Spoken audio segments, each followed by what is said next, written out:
ભાભના હીરપુરા વિસ્તારમાં અંડરગ્રાઉન્ડ ગટર લાઇનના કામથી રહીશો પરેશાન। ભાભના હીરપુરા વિસ્તારમાં અંડરગ્રાઉન્ડ ગટર લાઇન કામથી રહીશો પરેશાન। રાજ્ય સરકાર દ્વારા ભાભર નગરપાલિકા વિસ્તારમાં લોકોની સુવિધા માટે અનેક વિકાસના કામો ચાલી રહ્યા છે, જેમાં કેટલાક માથાભારે કોન્ટ્રાક્ટરોની આડોડાઈને કારણે લોકોને મુશ્કેલીઓ વેઠવાનો વારો આવ્યો છે। આવા માથાભારે કોન્ટ્રાક્ટરો પોતાની મનમાની ચલાવી વિકાસના કામોમાં હલકી ગુણવત્તાનો માલ સામાન વાપરી નગરપાલિકા સહિત પ્રમુખ બોડીને બદનામ કરી રહ્યા છે। ભાભર વિસ્તારમાં અંડરગ્રાઉન્ડ ગટર લાઇન નાખવા કેટલાક ડામર રોડ ખોદવા માટે મંજૂરીની પ્રોસેસ કરેલ હોવાનું સૂત્રો દ્વારા જાણવા મળેલ, પરંતુ આ માથાભારે કોન્ટ્રાક્ટર અને અધિકારીઓની મિલીભગતને કારણે મંજૂરી મળેલ હોય કે ના હોય, પરંતુ લાખો કરોડો રૂપિયાના ખર્ચે બનાવેલ પ્રધાનમંત્રી સડક યોજનાના ડામર રોડ ખોદી નાખતા લોકોમાં રોષ જોવા મળી રહ્યો છે। અગાઉ મંજૂરી વગર ભાભરથી કપરુપુર રોડ તેમજ હાલમાં ભાભરથી હીરપુરા જતા રોડ પર મોટા ગજાના રાજકીય વગ ધરાવતા ભાભરના બિલ્ડરની કર્મભૂમિ રેસિડેન્સી સોસાયટી આવેલ છે, જેમાં કોઈ મકાનો બનેલ ન હોવા છતાં ઉજ્જડ જગ્યાએ ઝાડી ઝાંખરા ઊભા છે। ત્યાં અંડરગ્રાઉન્ડ ગટર લાઇન નાખી લાખો રૂપિયાનો વેડફાટ કરી ડામર રોડ ખોદી અને નાખ્યો હોવાથી ખાડા પડી રહ્યા છે। હીરપુરા વિસ્તારના પૂર્વ કોર્પોરેટર બાબુભાઈ ઠાકોર સહિત રહીશોએ જણાવ્યું કે અહીં જૂની ગટર લાઇન હોવા છતાં ફરી ગટર લાઇન નાખતા રોડ પર લેવલ કરી સમારકામ ન થતાં હીરપુરા વિસ્તારના લોકો છેલ્લા 2 મહિનાથી પારાવાર મુશ્કેલીઓ વેઠી રહ્યા છે। વાહન ચાલકો સહિત ભાભર શહેરમાં ખરીદી તેમજ શાળાએ જતા વિદ્યાર્થી અને ડિલિવરી તેમજ બીમારી લોકોને સારવાર અર્થે દવાખાને લઈ જવામાં મુશ્કેલી પડી રહી છે।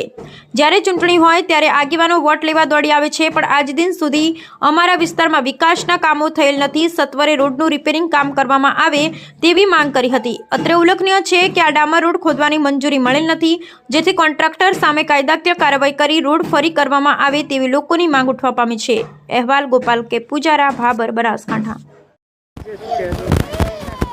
એમ કે છે કે અડવાનું અમારે ત્યાં છે ને સાહેબ, રોડ ખોદીને લાસોઠો થયા, દવાખાને આમ ડિલિવરી હોય તો આ ખાડામાં ખોદામાં અડા ચાખું બાયડીને લઈને કેટલા સમયથી ખોદી રહ્યો છો? આ રોડ તો મહિનો થઈ ગયો, 2 મહિનાથી હું થઈ ગયું છે।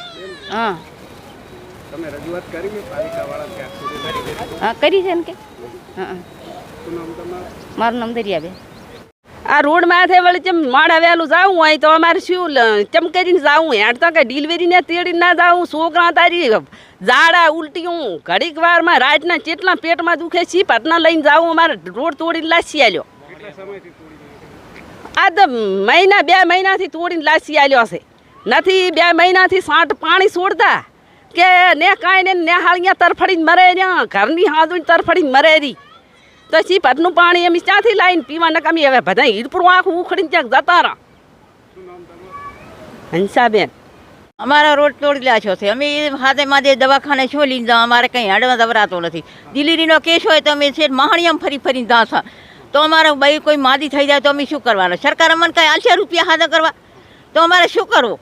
અમારા રોડ તોડી લાખ્યો 2 મહિનાથી, તો અમારે બસ શું કરવાનું? અમારે પાણી ના આવે, તરસી મારા નગરપાલિકાવાળા કોઈ મારે રાડ્યા પડતા નથી, કલાક કે પાણી પીવો, કલાક પાણીમાં અમે દિલા કે ધોવા, તો શું કરવાનું? વોટ લેવા આકડા થઈ જાય, વચ્ચે મને પાણી નહીં હાલતા।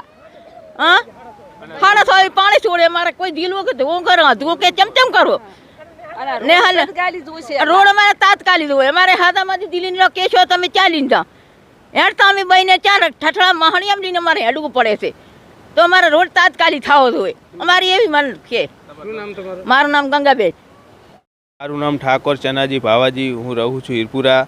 મારા ગામની અંદર રોડ આવ્યો મહામંત્રી પ્રધાન યોજનાવાળો રોડ હતો, અને તે નગરપાલિકાએ અંડરગ્રાઉન્ડ ગટર લાઇન આંકવાથી તોડી નાખ્યો છે। તે માટે એ રોડ એનોય પાછો પ્રધાનમંત્રીવાળો જ થવો જોઈએ, આરસીસી રોડ અમારે જોતો જ નથી।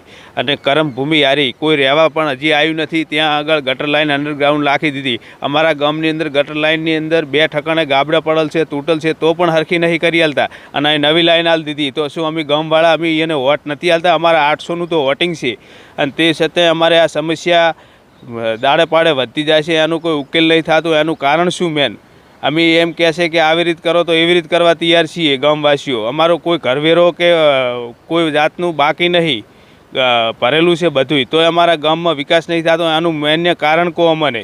રોડ કેટલા સમયથી? આ રોડ 1.5 થી 2 મહિનાથી તૂટલ પડ્યો છે, એનું કોઈ ઉકેલ નહીં લાવતા. માએ ડિલિવરી કેસમાં જાતા હોય તો અમારે મોટે દવાખાને જાતા હોય તો તકલીફ રહે છે, અને આ સ્મશાનમાંથી નીકળવાનું થાય છે. તો હમણાં તો એક એવી ઈચ્છા બની કે ભાઈને વરાના મોહણીયામાંથી નીકળતા જન વળગ્યો, અને જન વળગવાથી એ ભાઈને ખૂબ મોટી મુશ્કેલી આવી ગઈ હતી, અને એ ભાઈ અત્યારે મર્યામાંથી જીવ્યો છે. તો આ પણ પાલિકાવાળા કે કોઈ સમસ્યા આનું સાંભળતા નહીં, એના કારણે અમારે ખૂબ મોટી દુર્ઘટના ઘટે એવી શક્યતા થાય એવું છે.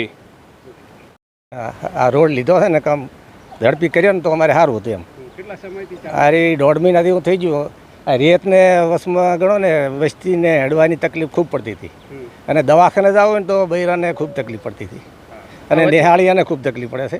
વચ્ચે શું પાઇપો નાખી છે? વચ્ચે ગટર લાઈન કરી છે, એટલે ગટર લાઈન કરવાનો વાંધો નથી, પણ કામ ઝડપી કરવું પડે. અમારે પાછો ડામરવાળો રોડ કરવો પડે, સીસી રોડ નહીં કરવાનો. હા, પાછો ડામરવાળો રોડ સારો હતો, બધું તોડી નાખ્યો. હે આરી ગટર લાઈન પાછી અવળી લીધી છે એની, એ કરમભૂમિને લઈ જાવ પાંજરાપુર સામે, એના કરતાં અહીંથી સીધી કરી હોત ને તો સારું હતું એમ. કરમભૂમિ જે સોસાયટી છે ત્યાં લઈ જાય? એ કરમભૂમિની ગટર લાઈન કરી છે, એને લઈ ગયા પાછી પાંજરાપુર સામે. અને ત્યાં કોઈ અત્યારે રહેવા આવ્યા, કોઈ મકાનો બનેલા? 2 મકાન બન્યા છે, પણ રહેવા નથી આવ્યા, અને એના મજૂર રહ્યા છે અત્યારે. તો અગાઉથી જ ગટર લાઈન નાખી દે રહ્યા છે? અગાઉથી પહેલેથી નાખી ગટર લાઈન. શું નામ તમારું? બાબુજી ઠાકોર. ઓકે. મારું નામ ઠાકોર રંજનબેન મનુભાઈ છે. હું ધોરણ 11માં મોડલ સ્કૂલ ભાભરમાં ભણું છું. અમારે અહીંયાથી જવા આવવામાં ખૂબ જ તકલીફ પડે છે. અમારે સવાર સાંજ અહીંયાથી જ નીકળવાનું હોય છે, પણ રોડ તૂટલ હોવાથી અમારે આવવા જવામાં તકલીફ પડે છે. કેટલા સમયથી રોડ તૂટલ છે? 2 મહિનાથી રોડ તૂટલ પડ્યો છે, પણ કોઈ આની જાણ પર અમે કરવાનું વિચારતા પણ નથી. અમારે ખૂબ જ તકલીફ પડે છે. અમારા અહીંયાથી રોજ હેડતું જવાનું, અમારા મમ્મી પપ્પા મૂકવા આવે, પણ રોડ તૂટલ હોવાથી અહીંયા સાધન પણ નીકળી શકતું નહીં. એટલે હવે આગળ અમે એમ કહેવા માગીએ છીએ કે અમારો રોડ સમય કર્મભૂમિ માટે આ ગટર લાઈન ફરીથી રાખવામાં આવી છે. જૂની ગટર લાઈન અંદર હતી હોવા છતાં પણ રોડ ખૂંદવામાં આવે છે. રોડ ખૂંદેલ પડ્યો છે, તમે જોઈ શકો છો કે તેમ છતાં પણ અમે આવામાંથી નીકળીએ છીએ. અમને ખૂબ જ તકલીફ પડે.